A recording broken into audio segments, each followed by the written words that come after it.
Well, hey YouTube, it's been a little bit since I posted a video, so I want to get you caught up on the 2013 Volkswagen GTI project. This is going to be a slow and methodical process. However, please disregard the disorganization in the garage right now. I've got a couple of things going at the same time, and wanted to get everything pulled. Well, let's go through it. So I've got the original engine pulled out, the one that blew, and there's the transmission. Oh boy, I'll tell you, I thought the cat, whenever when the engine blew, threw pieces through the turbo, whatever, I thought this cat was going to be shot, but it's actually perfect. So nothing went out through the exhaust, aside from probably a lot of smoke. But transmission looks like it's in really good shape. Torque converter came off, nothing's wrong with that. However, the torque converter plate it's all dented to shit, so I'm gonna have to get another one of those. You can see when that engine blew, it hit, you see those pretty good dents on it. Now this is the back side, this is the side that the transmission would be here. But the torque converter is all in good shape, and teeth are really sharp and everything. So that torque plate there, or I guess tranny guard that goes in between the engine and the torque converter, did its job. It protected all the stuff. But back behind the transmission, in the little grooves, there was just pieces and chunks of everything. So and there's a little piece there I'll show you. Just random stuff just falling out of this block. So here's the original engine. And I showed you in the previous video how that rod was sticking out right there. It blew. Look at that, you can see all the way straight through that block. And sure enough, like I said, when I was up underneath there disconnecting the exhaust and the turbo, I reached up and felt another hole, and there she is. It blew pretty much cylinders 3 and 4 straight out of that block. And I don't see a rod in there anywhere. 1 and 2 look pretty good shape, but that block is shot.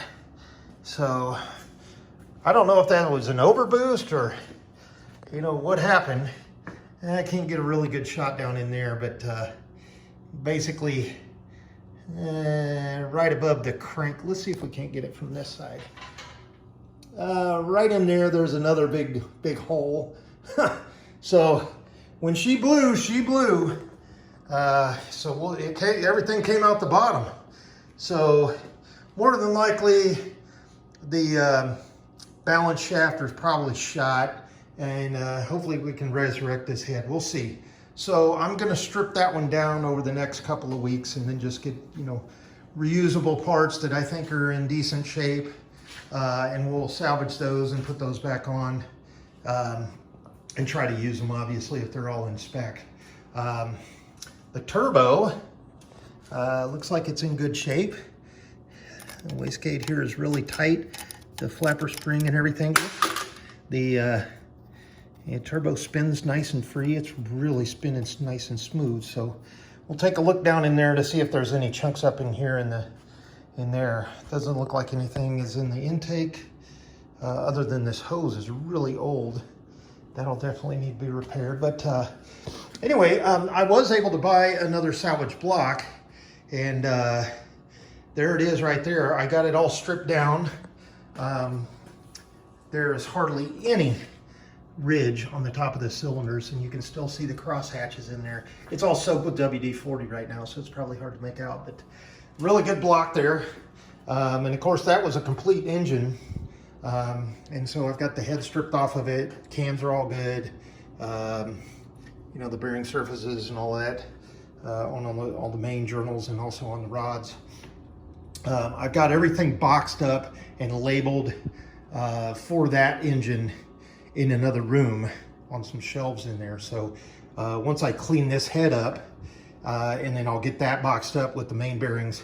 Actually, the main bearing caps will need to go back on there whenever we hone up those cylinders a little bit just to get a little bit of the crosshatch back. Probably just use a bottle brush, a flex hone or something, just to clean them up, and then put some rings in there, pistons, rods, and go so forth. So this is the next mission here, is to just get this engine stripped down. And like I said, it'll take me a couple of weeks. The hardest part in, I'll just share, tearing down these engines is removal of the crank bolt there. You need a special tool.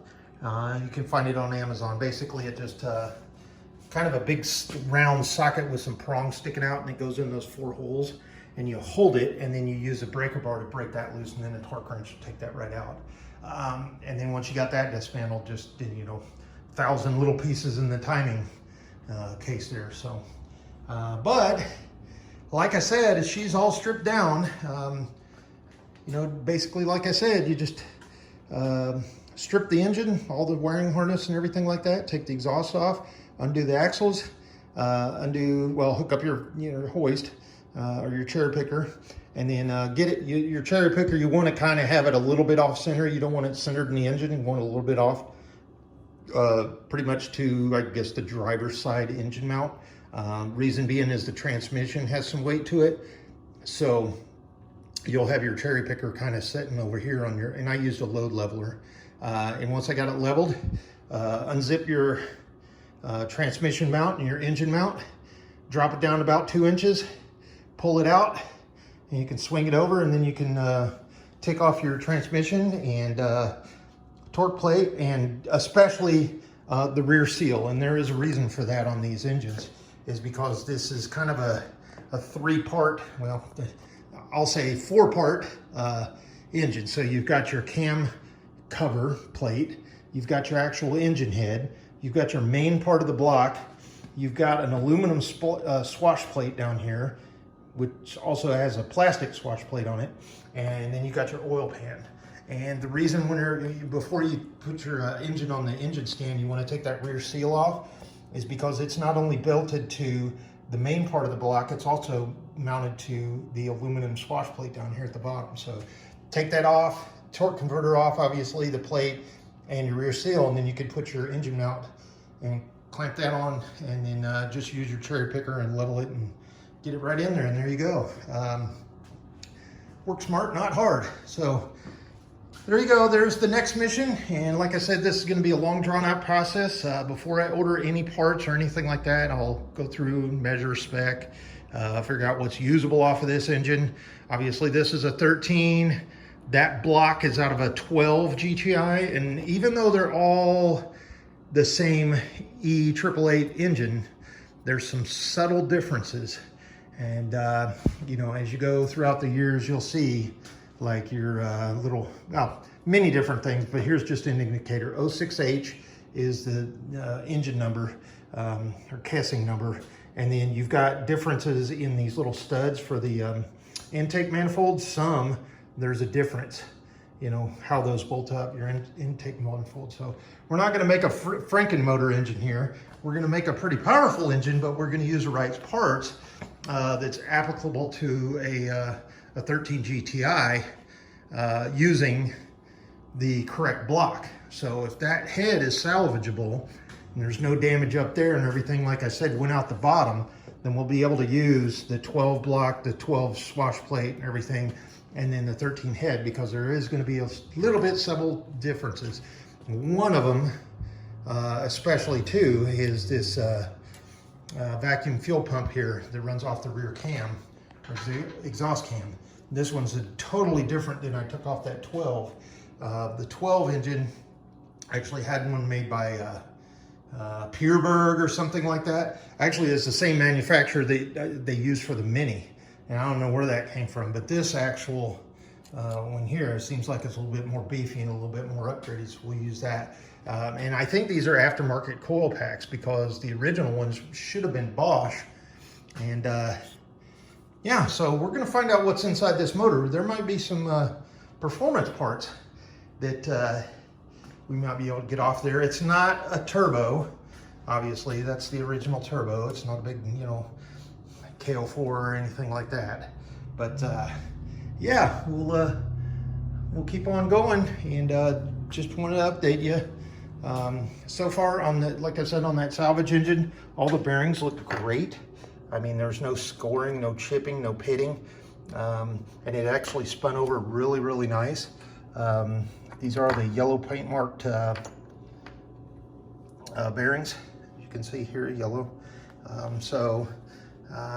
Yeah, and then the crank's really good, and the head's really, really good, aside from a lot of crud in the intake valves there. I don't think this has ever been carbon blasted, but we'll clean that out really good. So there she sits. It's probably going to sit like this for the next 6 months to a year, but this is the next video in the series, and next one I shoot, I'll have everything a little bit more or better organized out here. Like I said, I've got the old engine stripped. I've got the new engine over there stripped. I've got the old engine sitting on the stand, transmission out of it, and then pieces of car, and then I've got some over here. I know where everything goes. I just got to get it all, organized a little better. So short video this time, and we'll catch back on the next one. Take care.